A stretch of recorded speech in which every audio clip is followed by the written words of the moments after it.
everyone's here on this side. So today hand we are dealing with a topic called as neuronal control of respiration. The topic's name is it's the neuronal control of respiration. Deal with. Okay. So here our nervous system normally adjusts the rate of alveolar ventilation. Our nervous system normally adjusts the rate of alveolar ventilation almost exactly to the demand of the body. Almost exactly to the demand of the body because the partial pressure of the oxygen and the partial pressure of the carbon dioxide are hardly altered in the arterial blood. They are hardly changed in the arterial blood. But even during the heavy exercise and most other types of the respiratory stress, or what we call as forceful respiration,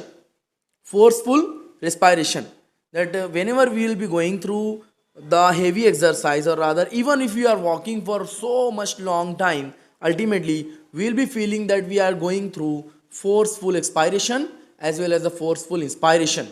Okay, so deal with. So how come that respiration is controlled by the neurons? So here the respiratory system is composed of several groups of neurons which are located bilaterally in the medulla oblongata and in the pons of the brain stem. The connection between the medulla oblongata and the brain, the pons of the brain stem. And combinedly they are divided into three collections of the neurons. The first one is the dorsal respiratory group, the second one is the ventral respiratory group, and the third one is the pneumotaxic center. So starting with the first thing first. The dorsal respiratory group is located in the dorsal portion of the medulla. The dorsal respiratory group is present on the dorsal portion of the medulla, which means the front portion of the medulla, and is responsible for only the inspiration, of the air. Whereas the ventral respiratory group is located in the ventrolateral part of the medulla. It is located in the ventrolateral part of the medulla and responsible for the expiration. And the last but not the least one is the pneumotaxic center, which is located dorsally in the superior portion of the pons, which mainly controls the rate and the depth of breathing. So now starting in the detailed portion. First thing first is called as the dorsal respiratory group of neurons and its control. So starting. So the dorsal respiratory group of the neuron plays a fundamental role in the control of respiration. And it extends most of the length of the medulla. And majority of neurons are located within the nucleus of the tractus solitarius. Basically, like it is the, I'll be calling it as it is a group of neurons. It is a group of neurons which is responsible for the dorsal respiratory system. So here, although the additional neurons are also present in the adjacent reticular portion, but the NTS is the sensory termination of both the nerves. So basically the tractus solitarius does plays a very important role in the dorsal respiratory system. So here, which neurons? So here you have the one nerve from the vagal, and the other is from the glossopharyngeal is the glossopharyngeal nerve. So NTS is the sensory termination of both the vagal and the glossopharyngeal nerves, which are transferring the sensory signal into the respiratory center. So basically the portion in the dorsal respiratory system, or the dorsal respiratory control system, the important region or the group of the neurons is the NTS, which is receiving the signal from both important nerves called as a vagal and the glossopharyngeal. These are two important cranial nerves, and it is receiving the signal from the peripheral chemoreceptor first, then the baroreceptor, and the third one is the several different types of the receptor in the lungs. The first one is related with the chemicals changes, the other one is with the pressure of the air, and the third one each and every pressure which is generated in the lungs. Okay, deal with. Now, the qualities. Two qualities of the inspiratory ramp are controlled as follows. So starting the first thing first. First one is the control of the rate of increase of the ramp. Control of the rate of the increase of the ramp signal, so that during heavy respiration, the ramp increases rapidly and therefore it fills the lungs rapidly. The ramp increases rapidly and therefore it fills the lungs rapidly. Deal with the case. The first one is the increasing. The second one will be the limiting.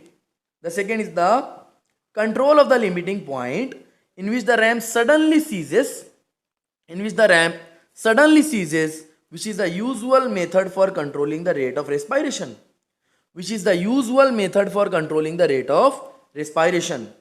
that is the earlier the ramp ceases, the shorter the duration of the inspiration. It's so simple as like whenever it is directly related with the ramp portion. The earlier the ramp is decreased, the shorter the duration of the respiration, and ultimately this method also shortens the duration of expiration. If you have inhaled a little amount of air, ultimately you will be exhaling a little amount of air, and that is nothing but the shortening the period of the inspiration and expiration. Deal with. Thus, the frequency of the inspiration will increase. So ultimately I should ask you, what is the rate of respiration per minute of a normal human being? So here, the normal breathing rate is 12 per minute. Do remember. Okay, now dealing with the second one called as the ventral respiratory group of neurons. And they are functioning in both the inspiration as well and the expiration as well. Okay, deal with. So here the location, they are located at each side of the medulla and about 5 millimeter anterior and lateral to the dorsal respiratory group of neurons. 5 mm anterior. They are located in each side of the medulla, 5 millimeter up superior portion. Okay, deal with. Now here the neurons of the ventral respiratory group remain almost totally inactive. Please do remember the case that the neurons of the ventral respiratory group are normal circumstances, they are inactive. They are totally inactive during normal quiet respiration. Therefore, a normal quiet breathing is caused only by the repetitive inspiratory signals. From the dorsal respiratory group, which is transmitted mainly to the diaphragm. And the most important thing is the expiration results from where the expiration is coming. Expiration results from elastic recoil of the lungs. It results from the elastic recoil of the lung and the thoracic cage. Now, the ventral respiratory neurons, they do not appear to participate in the basic rhythmical oscillation.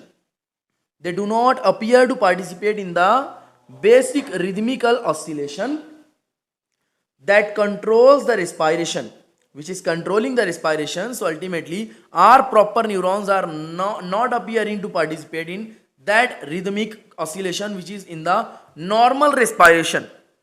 But whenever the respiratory drive for increased pulmonary ventilation increased oxygenation of the blood, increased pulmonary ventilation becomes greater than the normal. Whenever it becomes greater than the normal, then only the respiratory signal will spill. Then only the respiratory signal will spill over into the ventral respiratory neurons. So ultimately, in case of the basic oscillating mechanism, of the dorsal respiratory area. So here the ventral respiratory area does contributes extra respiratory drive as well. So they do not take part in the basic rhythmical oscillation, but still whenever the basic rhythmic oscillation becomes greater, whenever the basic rhythmic oscillation becomes greater than the normal, then these neurons will be coming into action. Do remember the case. Okay. Now the fourth one is the electrical stimulation. The electrical stimulation of some of the neurons, the electrical stimulation of the few of the neurons in the ventral group causes the inspiration. It causes the inspiration, where the stimulation of other causes the expiration. So there is a group. In case of the ventral group, one group is responsible for the inspiration and the other group is responsible for the expiration. Okay, deal with. Now here they are especially important in providing the powerful expiratory signal to the abdominal muscle. They are especially important in providing the powerful respiratory signal to the abdominal muscles during the heavy breathing, or specifically during the heavy expiration. Okay, deal with. So ultimately this area operates more or less and an overdrive mechanism whenever the high level pulmonary ventilation are required. Then only the ventral group will be coming into action, and this occurs during the heavy exercise. So please do remember that case as well. Now, and another portion is also there called as the pneumotaxic center. The pneumotaxic center, it is located in the upper part of the pons. Where it is responsible for the regulation of the amount of the air. That can be taken into the body in each breath. Here, the dorsal respiratory group has the rhythmic burst. Of the activities that are constant in duration, and even in the interval. So whenever a faster rate of the breathing is needed, the pneumotaxic center signals the dorsal respiratory group to speed up. Why the dorsal? Because the dorsal is responsible for the inspiration. Done? Okay. Now, whenever the longer breaths are needed, the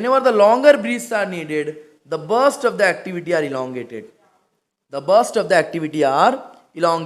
Do remember the case. Now here, all the information that the body uses to help the respiration, all the information that the body is needed to help the respiration, it happens in the pneumotaxic center only. And if this was damaged or any way it is harmed, it would make breathing almost impossible. So do remember one thing, that if the pneumotaxic center is damaged or it is harmed, the subject will not be able to go for the proper breathing, or even the breathing will become impossible. Now another portion called as apneustic center. So the location of the apneustic center is the lower pons, and it appears to promote the inhalation by constant stimulation of the neurons. By constant stimulation of the neurons in the medulla oblongata. In the medulla oblongata. So here the apneustic center sends signal to the dorsal group. The apneustic center sends the signal to the dorsal group in the medulla to delay the switch off. To delay the switch off. So basically what does this switch off means? So here the inspiratory off switch, or that is called as IOS, the inspiratory off switch of the inspiratory RAM is provided by the pneumotaxic center.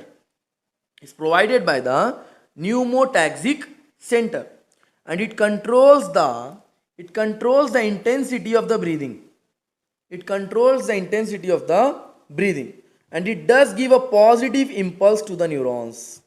It does give a positive impulse to the neurons which are involved with the inhalation process, or what we call as the inspiration. The apneustic center's proper function is it gives the positive impulse to the neurons which are related with the inhalation. Okay, and the other functions are also there. This center is inhibited by the pulmonary stretch. This center is inhibited by the pulmonary stretch receptor, and also by the pneumotaxic center. So it also discharges an inhibitory impulse to the pneumotaxic center. Do remember, it also discharges an inhibitory impulse to the pneumotaxic center. Here again, write down here something like this. Like I am writing here as apneustic, correct? Apneustic center, and then here I will be writing as pneumotaxic. Pneumotaxic.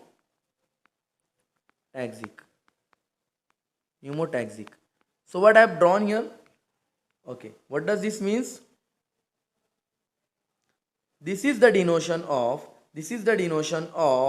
antagonist, which means in case of the English language, the opposite means antagonist here in the biology. Antagonist, which means both of them are opposites of each other. Okay, deal with. Okay, now again, the pneumotaxic center is increasing the breathing rate, whereas the apneustic center is decreasing the breathing rate. So both of them will be antagonist of each other. Okay, deal with. Now hopefully this lecture has been beneficial for you guys. Thank you very much for your so much support. Please ask the question if you have any, and do like, share and subscribe to our channel if you are new. Okay, thank you very much.